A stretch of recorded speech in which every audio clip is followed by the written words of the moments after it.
Active India में आपका हार्दिक स्वागत है। मैं शंकर धीमा। जैसे जैसे लोकसभा चुनाव नज़दीक आ रहे हैं, 2024 की तैयारियों में सभी पार्टियां जुट चुकी हैं। इसी को मद्देनज़र रखते हुए केंद्रीय गृह मंत्री अमित शाह ने हरियाणा में रैली की और उन्होंने साफ तौर पर कहा कि पिछली बार की तरह हरियाणा में 10 की 10 लोकसभा सीटों में बीजेपी अब चुनाव लड़ेगी, किसी का गठबंधन नहीं होगा और 10 की 10 सीटें जीतने का मादा रखती है, जिसके कारण जेजेपी की मुश्किलें बढ़ती हुई नज़र आ रही हैं और गठबंधन के ऊपर भी सवाल उठने लगे हैं। अमित शाह ने जोर देकर कहा कि हरियाणा की जनता का प्यार उनके साथ है, जनता उनसे बहुत ज़्यादा प्यार करती है।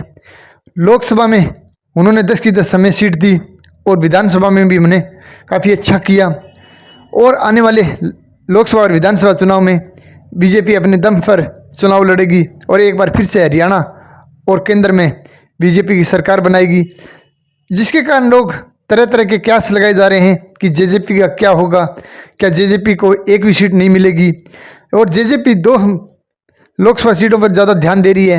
हिसार और भिवानी क्या उसको अमित शाह जी देंगे या फिर गठबंधन में दरार पैदा होगी।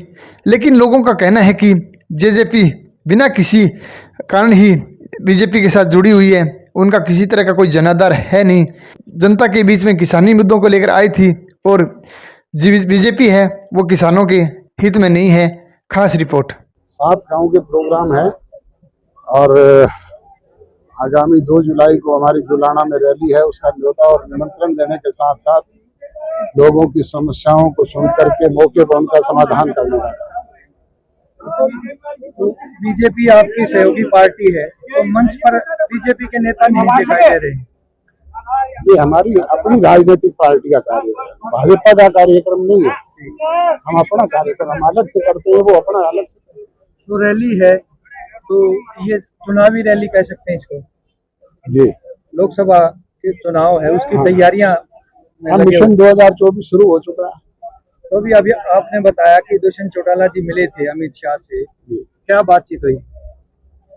मैंने स्पष्ट कहा है ना कि गठबंधन जो हुआ था वो अमित शाह और चौटाला के बीच में हुआ था और उसको तोड़ने का काम कोई कर सकता है तो वही करेंगे। लगातार आप कार्यक्रम कर रहे हो, कहीं ना कहीं बीजेपी अपने लोकसभा की तैयारी कर रही है, क्योंकि बीजेपी बार बार ये कहती है कि हम 10 लोकसभा। हर पार्टी को हर जगह प्रचार का अधिकार है और मुझे लगता है कि दोनों पार्टियों ने अपना कार्य और गति से आगे बढ़ाने का काम किया है और मैं ये मानता हूं कि दोनों पार्टियां बड़े अच्छी तरीके से प्रदेश के अंदर काम कर रही है। आज के दिन प्रदेश की डेवलपमेंट को और प्रदेश के उद्धार को देखते हुए हमने अब तक काम किया है और आगे भी इसी प्रकार से करते रहेंगे।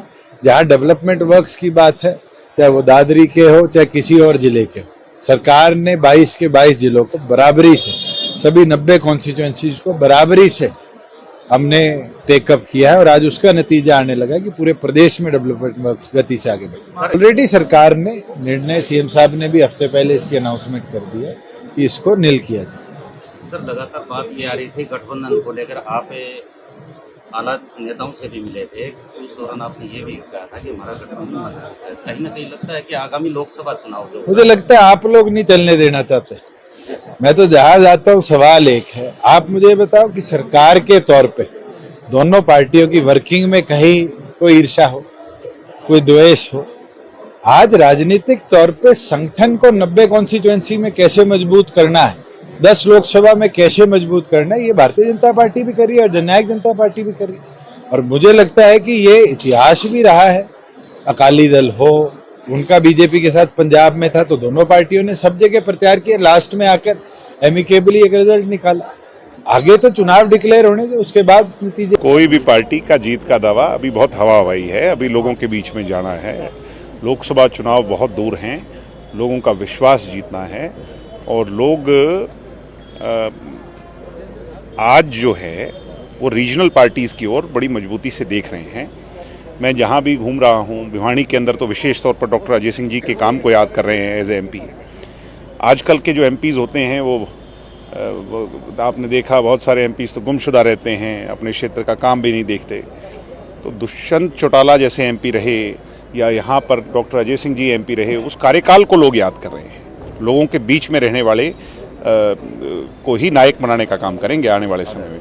तो ये दावे अभी तो बहुत हवा हवाई हैं। जननायक जनता पार्टी बहुत मजबूती से लोकसभा चुनाव की तैयारी में जुट गई है। जैसा कि आपने जेजेपी के शीर्ष नेतृत्व को सुना, डॉक्टर अजय चौटाला, दुष्यंत चौटाला और दिग्विजय चौटाला को सुना, उन्होंने साफ तौर पर कहा कि हिसार और भिवानी में हमारा जनाधार रहा है। हिसार से दुष्यंत चौटाला सांसद रहे हैं और भिवानी से डॉक्टर अजय चौटाला सांसद रहे हैं। उन्होंने कहा कि कोई काम इन क्षेत्रों में हो नहीं रहे हैं और जनता बीजेपी के सांसदों से परेशान है और आने वाले समय में बदलाव होगा और जेजेपी के सांसद बनेंगे। विप्लव देव ने साफ तौर पर कहा कि हम किसी तरह का गठबंधन नहीं करेंगे। कहीं ना कहीं गठबंधन को लेकर संशय है। कौन सा गठबंधन? हरियाणा में भाई 10 के 10 लोकसभा सीट हमारे पास है तो हम ही जीतेंगे।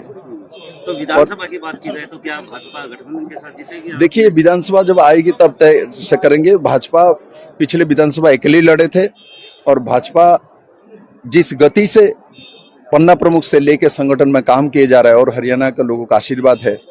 बिना पर्ची बिना खर्ची मनोहर लाल खट्टर जी ने शुरू किया है। जिस हरियाणा में बिना पैसा नौकरी होती नहीं थी, उस हरियाणा में आज ट्रांसफर पोस्टिंग अपने आप हो जाता है, नौकरी अपने आप हो जाती है। ये बहुत बड़ी बात है। जनता जानती है, गरीब जानता है और उसी दिशा में केंद्र और राज्य सरकार मिलकर काम कर रहा है। अभी हमारा लक्ष्य माननीय प्रधानमंत्री नरेंद्र भाई मोदी जी को तीसरी बार बैठाना, इसीलिए बैठाना है।